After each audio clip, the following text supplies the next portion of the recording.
Chapter 16. Royal Reception.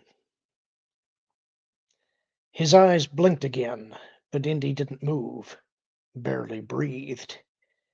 He felt something in the air that shouldn't have been there. A presence. Someone was in here with him. His limbs tensed instinctively. Slowly he turned his head, scanning the room. Then he saw a figure standing in front of the window, silhouetted by the afternoon sunshine. "Ah, Christ, Nikos," he said as he recognized the aquiline nose and classical Greek features. "What are you doing now?" The kid was getting to be a pest. He'd been looking in on him every few hours for the past 2 days, and Indy had just talked to him before he'd fallen asleep. "Sorry, I was just leaving, but didn't want to wake you up. I got the knapsack. I put it under the bed." "That was fast." "You slept almost 4 hours." "I did?" Indy grimaced as he sat up and touched his side. The last time they'd talked, he'd asked Nikos if he would discreetly pick up his knapsack from the workshop. He rubbed the sleep from his eyes. "Did anyone see you?" Nikos shook his head.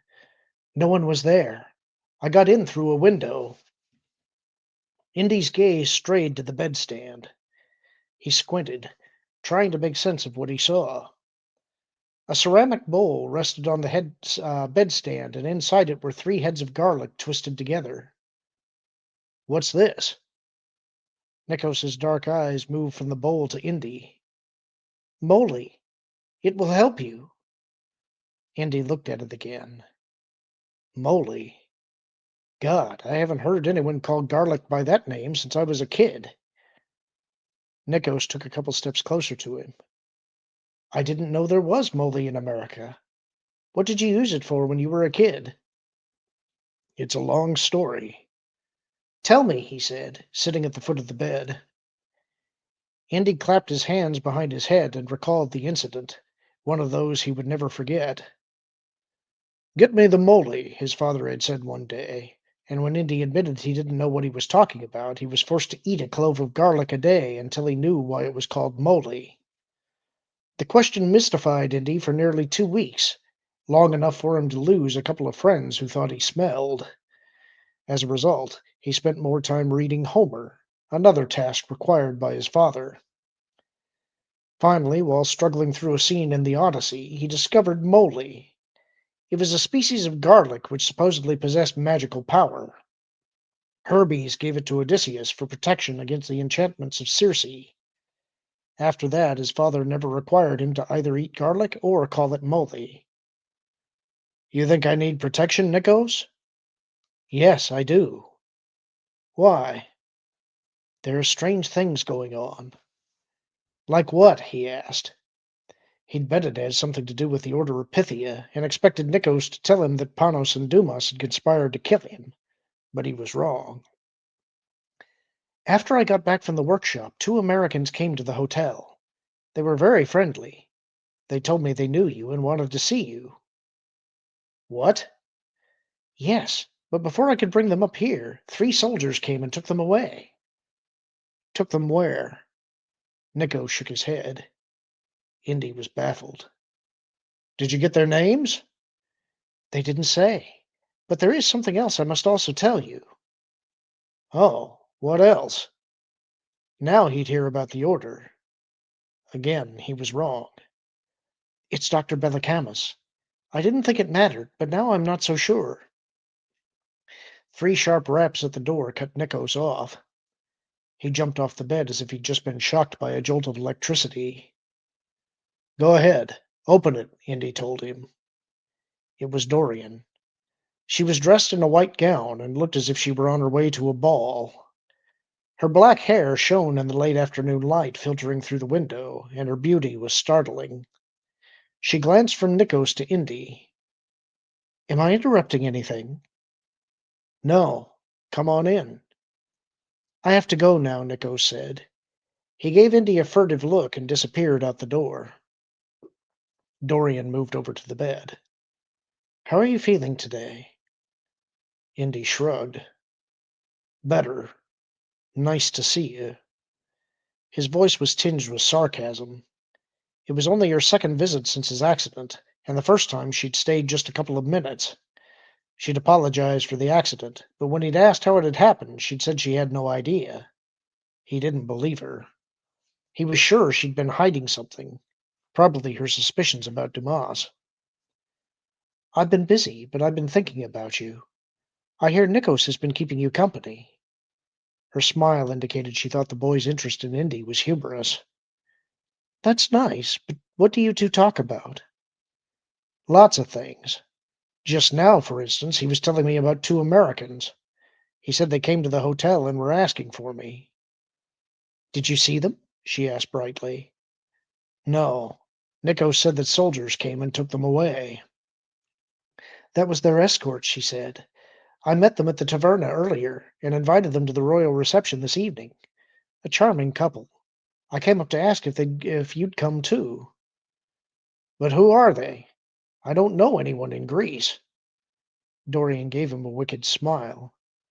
I found out a little bit about your past. It was your old girlfriend you left in Paris. Madeline? Indy was baffled. That's the one. She was with a British man named Brent. Friendly chap. They were in Athens when they heard that the king was going to be here, and they came straight away. I can't believe it. Why did you invite them to the reception? Well, actually, they were hinting around for an invitation. They were delighted when I made the offer. I can imagine. They're very good guests. They got lots of experience at parties. Dorian sat on the bed and patted his thigh. You sound a bit jealous. He laughed nervously. No, not jealous, just amazed. Please come with me. I'm sure they would like to see you. Think I'd like to see them myself. Good. Then you must be feeling better. Guess so. I know I don't like laying in bed day and night. Now you'll get a chance to meet the king. I understand he's heard what happened to you, and I'm sure he'll want to see you. You could tell him all about your adventure into the heart of Delphi. I was hoping you'd be interested yourself. You haven't even asked about the tablet. She looked baffled. Why should I ask about the tablet? It was lost, wasn't it? Someone was down there before me and cleaned it off. What? Her expression turned incredulous. Are you sure? I even had time to translate it. You did? What did it say? I'll read it to you. Indy swung his legs over the side of the bed and straightened his nightshirt. He reached under the bed and gritted his teeth as he felt a stab of pain in his side. Then his hand touched the knapsack and he pulled it out. How did you get that? She asked suspiciously. Oh, I sent for it, he said evasively. He reached into the side pocket and found the notebook. He could barely make out his handwriting. Considering he'd scribbled it while suspended in near darkness, it wasn't surprising. Slowly he read his translation. The legend began with a question and was followed by a response. We must know, will Pythia always be? This question is asked by each generation, and the answer is always the same. Wide is the power of Apollo's oracle, but only as long as belief exists. Indeed, the day will come when the last Pythia departs sacred Delphi. Only then will fade the great power of Apollo and crumble to dust the works of his followers. He looked up from the notebook at Dorian, who remained quiet, pensive. There's more. He turned the page to where he had written the second question and response. O Pythia, we pray thee reverence these boughs of supplication which we bear in our hands, and deliver to us something more comforting concerning the future of the oracle. Else we will not leave thy sanctuary, but will stay here till we die. True it is what has been said. Only when the oracle is a distant memory will there be hope. Now lift thy hearts and journey happily home, for upon the restoration the oracle will return, and its great secret will be revealed. Dorian put a hand to her throat. Interesting. Very interesting, she murmured. She stood up and ran her hands down her gown, pressing out the wrinkles. She smiled weakly. Too bad we weren't able to recover it. Well, you'd better get ready. It's getting late. I'll have a carriage in front of the hotel in 20 minutes. 20 minutes? Gee, thanks for the advance notice. But she didn't respond. She was already out the door. He winced as he shrugged on his shirt, then carefully slipped into his pants. He didn't have many clothes with him, so his khaki pants, white cotton shirt, and tie would have to do for the reception. When he was dressed, he pulled on his leather coat and hat. He looked around the room and saw the moly. He picked it up off the table and turned it over in his hand. He didn't consider himself superstitious. Moly was garlic, and garlic was just that, garlic. But then again, it couldn't hurt having it with him, he thought, and stuck it into his jacket pocket. The lobby of the Delphi Hotel was anything but grandiose. It was a shabby parlor with a worn rug, a couch that had seen better days, and a couple of straight-backed chairs. On one side was the check-in desk, and to the rear of it, beneath the staircase, was a cot where Nikos was lying on his side. When he saw Indy, he bolted to his feet. "What are you doing out of bed?" "I'm going to the king's reception." "But—" The door to the street opened, and Dorian peered in. "There you are. Come on. The carriage is waiting." "Okay." He glanced at Nikos and shrugged. "Talk to you later." As they headed out of the village and up the mountain to the clip-clop of hooves, Indy tried to get comfortable, but he was jostled from side to side, and his ribs ached. He wished he'd stayed in bed, and almost told Dorian he wanted to turn back. When are they going to get automobiles around here, anyhow?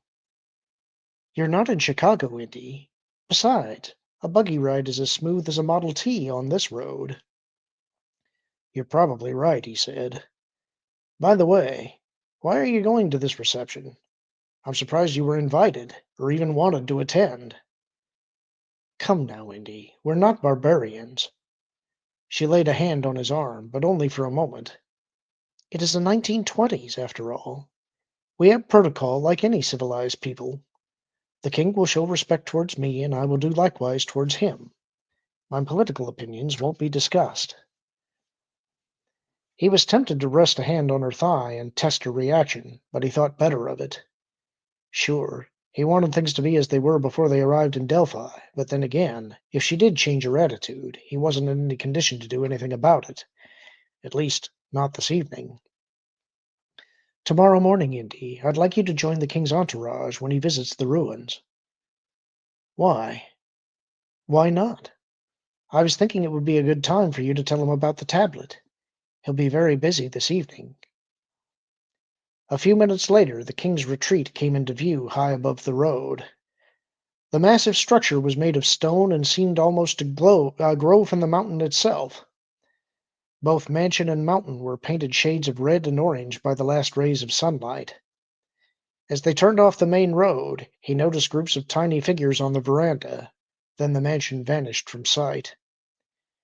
They stopped at a security post, and a guard consulted a list when Dorian gave their names. Then they were waved through. The carriage brought them to the front door. As they climbed the steps, another guard manning the entrance looked them over. He frowned at Indy's outfit, then reluctantly waved them through. Dorian ignored him, but Indy appraised him with the same stern demeanor. "Straighten your tie, fellow." Then they were inside. The room was crowded with guests and waiters in white coats carrying drinks and hors d'oeuvres.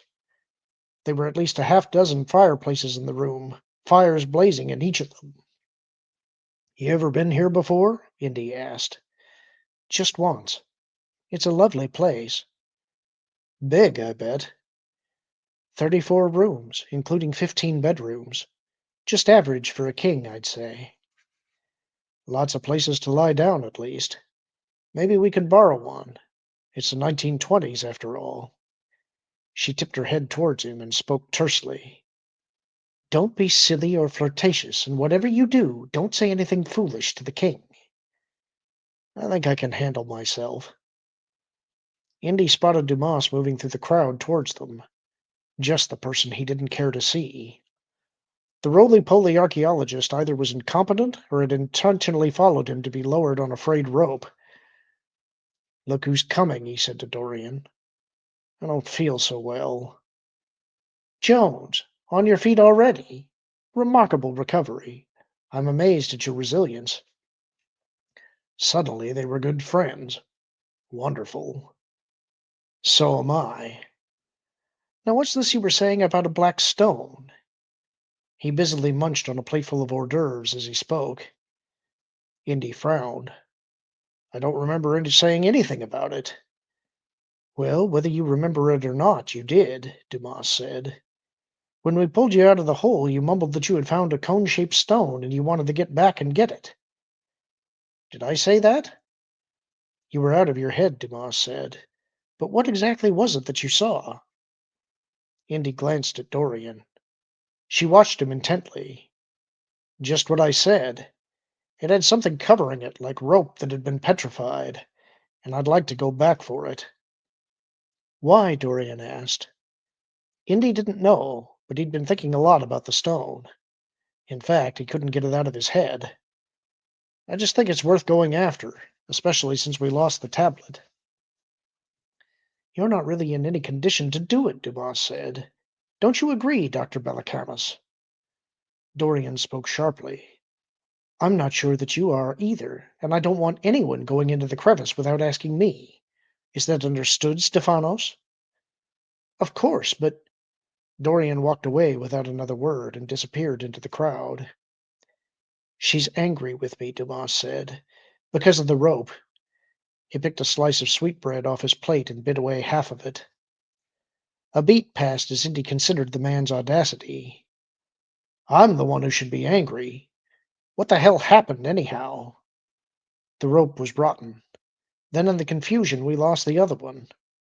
Sorry. I was going to apologize earlier, but I didn't want to disturb you."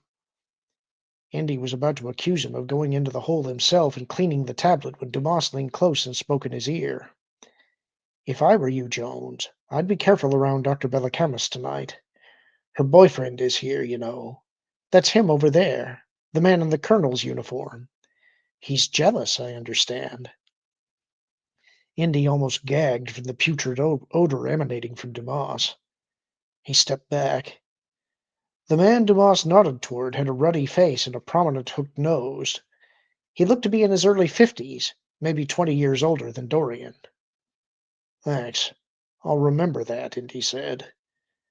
One day Dumas was trying to kill him. The next he was warning him of danger. It didn't make sense. And what about the way Dorian had reacted in his room to his comments about the tablet?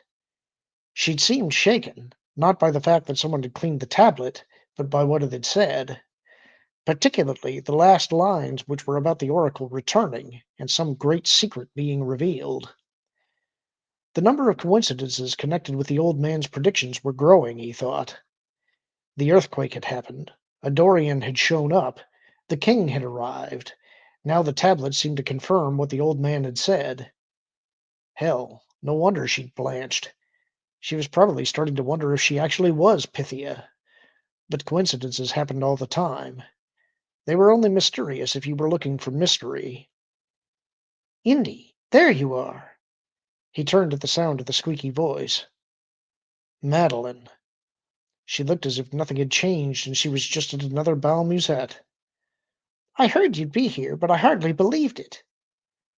"Isn't this just splendid? I just love Greece, don't you?" "It grows on you." "Your friend Dorian said that you had an accident, but you look fine to me." Indy was about to tell her what had happened when she said something that stopped him cold. "Isn't your buddy Jack Shannon going to be here?" "What are you talking about? Shannon's in Paris." "No, he's here. I saw him earlier today in the little taverna. He was with someone else who said he knew you, too." "You saw him here?" "That's what I just said." "Who was the other man?" "I don't remember. Jack introduced him, but there was so much going on. Tom, Terry, maybe Larry. He was older." "How much older?" "He was maybe 35, 40. You know, old. He had a beard. He was a Canadian, I think." I don't know. Who did he know who had a beard and would travel to Greece with Shannon? He couldn't think of anyone. No one who was older. No one he knew. Are you sure about this? Did you talk to Shannon? Of course. We had a glass of ouzo together. He said they were looking for you. He seemed worried. She glanced around. Now, where did Brent go with my drink? How did Jack know I was hurt? I don't think he did. They'd just gotten here about an hour before us. You met Dorian. Did she talk to them? I don't know. She was getting annoyed by the questions. She craned her neck and stood on her toes, looking about the room. But Indy persisted. Did you and Brent come to the hotel to see me after you heard I was hurt? She smiled awkwardly. Well, we really didn't get a chance yet. She squeezed her arm. But now you're here, and everything is okay. Yeah, first rate. Just then the king was announced, and a tall, graying man entered the room. He shook hands with one person after another as he moved through the crowd, walking with a slight limp. Madeline slipped away, either for a closer glimpse of the king or in search of Brent and her drink. Indy spotted Dorian standing with the colonel. He was sure that they'd both been looking his way. He wanted more than anything to ask her about Shannon and the other man, but he hesitated, remembering that Nikos had said it was soldiers who had taken the pair away. What reason would Dorian give this time, and where the hell had they taken them? He couldn't hold himself back any longer.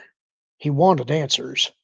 He was headed across the room, but suddenly he found himself face to face with the king, who extended his hand.